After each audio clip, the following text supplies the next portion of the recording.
Isaiah chapter 52. Awake, awake! Put on your strength, O Zion. Put on your beautiful garments, O Jerusalem, the holy city. For the uncircumcised and the unclean shall no longer come to you. Shake yourself from the dust. Arise, sit down, O Jerusalem. Loose yourself from the bonds of your neck, O captive daughter of Zion. For thus says the Lord, you have sold yourselves for nothing, and you shall be redeemed without money. For thus says the Lord God, my people went down at first into Egypt to dwell there. Then the Assyrian oppressed them without cause. Now, therefore, what have I here, says the Lord, that my people are taken away for nothing? Those who rule over them make them wail, says the Lord, and my name is blasphemed continually every day. Therefore my people shall know my name. Therefore they shall know in that day that I am he who speaks. Behold, it is I. How beautiful upon the mountains are the feet of him who brings good news, who proclaims peace, who brings glad tidings of good things, who proclaims salvation, who says to Zion, your God reigns. Your watchmen shall lift up their voices. With their voices they shall sing together. For they shall see eye to eye when the Lord brings back Zion. Break forth into joy. Sing together, you waste places of Jerusalem. For the Lord has comforted his people. He has redeemed Jerusalem. The Lord has made bare his holy arm in the eyes of all the nations, and all the ends of the earth shall see the salvation of our God. Depart, depart, go out from there. Touch no unclean thing. Go out from the midst of her. Be clean, you who bear the vessels of the Lord, for you shall not go out with haste, nor go by flight, for the Lord will go before you, and the God of Israel will be your rear guard. Behold, my servant shall deal prudently. He shall be exalted and extolled, and be very high. Just as many were astonished at you, so his visage was marred more than any man, and his form more than the sons of men. So shall he sprinkle many nations. Kings shall shut their mouths at him, for what had not been told them they shall see, and what they had not heard they shall consider. Isaiah chapter 53. Who has believed our report, and to whom has the arm of the Lord been revealed? For he shall grow up before him as a tender plant, and as a root out of dry ground. He has no form or comeliness, and when we see him, there is no beauty that we should desire him. He is despised and rejected by men, a man of sorrows and acquainted with grief, and we hid, as it were, our faces from him. He was despised, and we did not esteem him. Surely he has borne our griefs, and carried our sorrows. Yet we esteemed him stricken, smitten by God, and afflicted. But he was wounded for our transgressions, he was bruised for our iniquities. The chastisement for our peace was upon him, and by his stripes we are healed. All we, like sheep, have gone astray. We have turned every one to his own way, and the Lord has laid on him the iniquity of us all. He was oppressed, and he was afflicted, yet he opened not his mouth. He was led as a lamb to the slaughter, and as a sheep before its shearers is silent, so he opened not his mouth. He was taken from prison and from judgment, and who will declare his generation? For he was cut off from the land of the living. For the transgressions of my people he was stricken, and they made his grave with the wicked, but with the rich at his death, because he had done no violence, nor was any deceit in his mouth. Yet it pleased the Lord to bruise him. He has put him to grief. When you make his soul an offering for sin, he shall see his seed. He shall prolong his days, and the pleasure of the Lord shall prosper in his hand. He shall see the labor of his soul, and be satisfied. By his knowledge my righteous servant shall justify many, for he shall bear their iniquities. Therefore I will divide him a portion with the great, and he shall divide the spoil with the strong, because he poured out his soul unto death, and he was numbered with the transgressors, and he bore the sin of many, and made intercession for the transgressors. Isaiah chapter 54.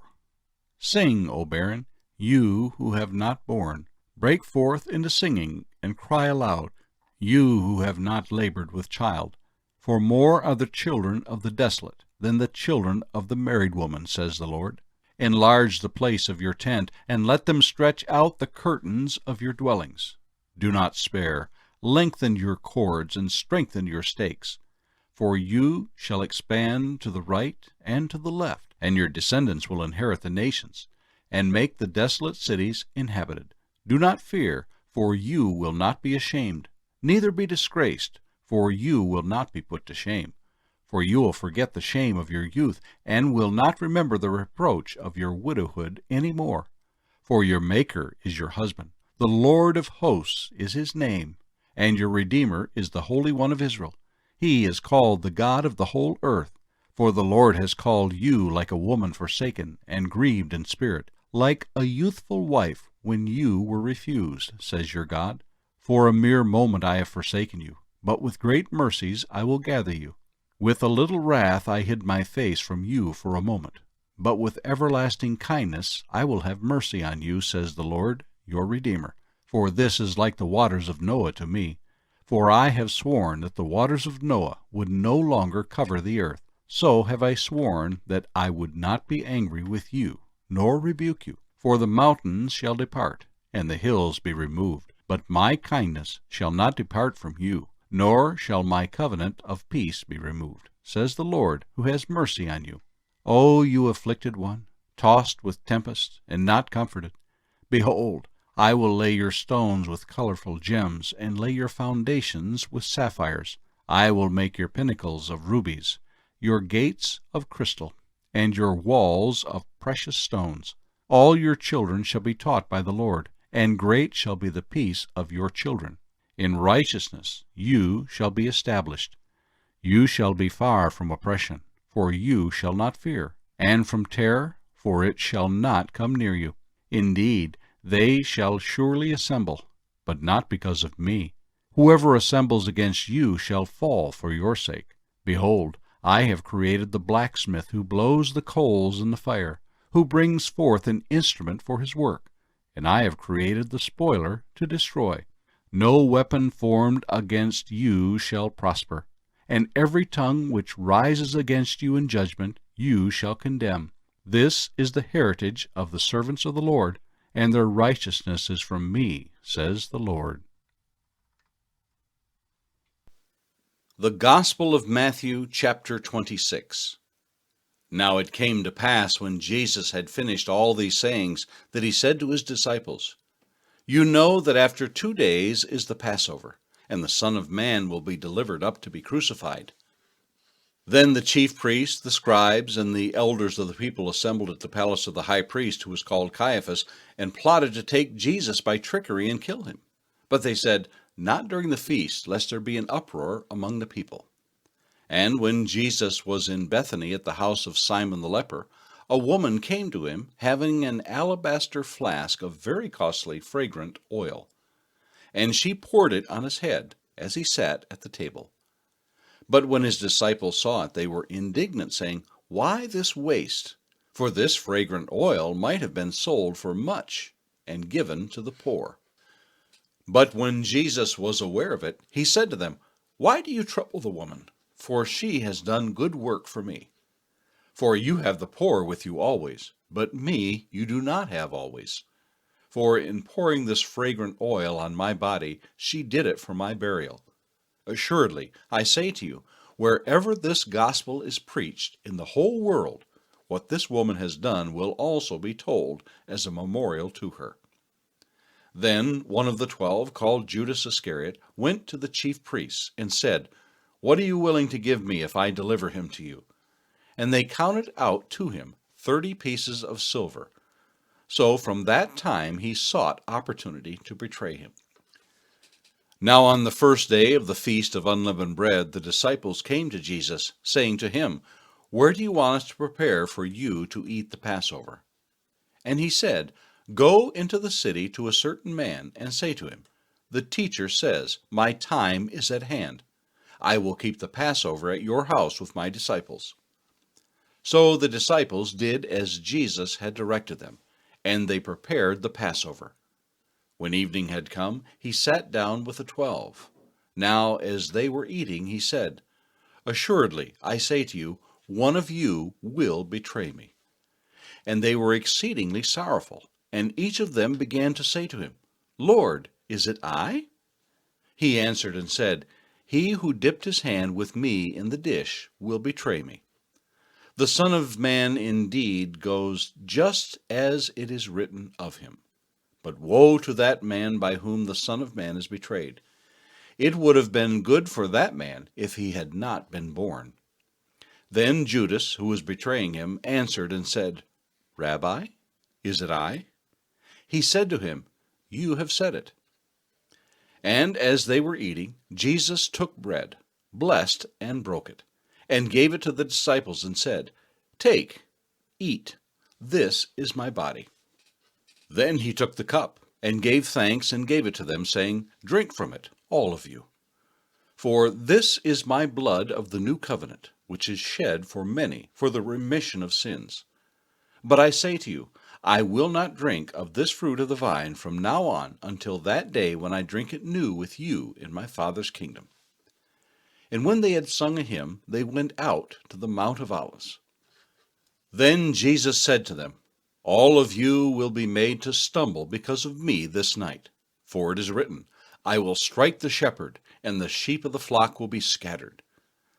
But after I have been raised, I will go before you to Galilee." Peter answered and said to him, "Even if all are made to stumble because of you, I will never be made to stumble." Jesus said to him, "Assuredly, I say to you that this night, before the rooster crows, you will deny me 3 times." Peter said to him, "Even if I have to die for you, I will not deny you." And so said all the disciples. Then Jesus came with them to a place called Gethsemane, and said to the disciples, "Sit here while I go and pray over there." And he took with him Peter and the 2 sons of Zebedee. And he began to be sorrowful and deeply distressed. Then he said to them, "My soul is exceedingly sorrowful, even to death. Stay here and watch with me." He went a little farther and fell on his face and prayed, saying, "O my Father, if it is possible, let this cup pass from me. Nevertheless, not as I will, but as you will." Then he came to the disciples and found them sleeping, and said to Peter, "What? Could you not watch with me 1 hour? Watch and pray, lest you enter into temptation. The spirit indeed is willing, but the flesh is weak." And again a second time he went away and prayed, saying, "O my Father, if this cup cannot pass away from me unless I drink it, your will be done." And he came and found them asleep again, for their eyes were heavy. So he left them, went away again, and prayed the 3rd time, saying the same words. Then he came to his disciples and said to them, "Are you still sleeping and resting? Behold, the hour is at hand. The Son of Man is being betrayed into the hands of sinners. Rise, let us be going. See, my betrayer is at hand." And while he was still speaking, behold, Judas, one of the 12, with a great multitude with swords and clubs, came from the chief priests and elders of the people. Now his betrayer had given them a sign, saying, "Whomever I kiss, he is the one. Seize him." Immediately he went up to Jesus and said, "Greetings, Rabbi," and kissed him. But Jesus said to him, "Friend, why have you come?" Then they came and laid hands on Jesus and took him. And suddenly one of those who were with Jesus stretched out his hand and drew his sword, struck the servant of the high priest, and cut off his ear. But Jesus said to him, "Put your sword in its place, for all who take the sword will perish by the sword. Or do you think that I cannot now pray to my Father, and he will provide me with more than 12 legions of angels? How then could the Scriptures be fulfilled that it must happen thus?" In that hour Jesus said to the multitudes, "Have you come out as against a robber with swords and clubs to take me? I sat daily with you, teaching in the temple, and you did not seize me. But all this was done that the scriptures of the prophets might be fulfilled." Then all the disciples forsook him and fled. And those who had laid hold of Jesus led him away to Caiaphas the high priest, where the scribes and the elders were assembled. But Peter followed him at a distance to the high priest's courtyard, and he went in and sat with the servants to see the end. Now the chief priests, the elders, and all the council sought false testimony against Jesus to put him to death, but found none. Even though many false witnesses came forward, they found none. But at last 2 false witnesses came forward and said, "This fellow said, 'I am able to destroy the temple of God and to build it in 3 days.'" And the high priest arose and said to him, "Do you answer nothing? What is it these men testify against you?" But Jesus kept silent. And the high priest answered and said to him, "I put you under oath by the living God. Tell us if you are the Christ, the Son of God." Jesus said to him, "It is as you said. Nevertheless, I say to you, hereafter you will see the Son of Man sitting at the right hand of the power and coming on the clouds of heaven." Then the high priest tore his clothes, saying, "He has spoken blasphemy. What further need do we have of witnesses?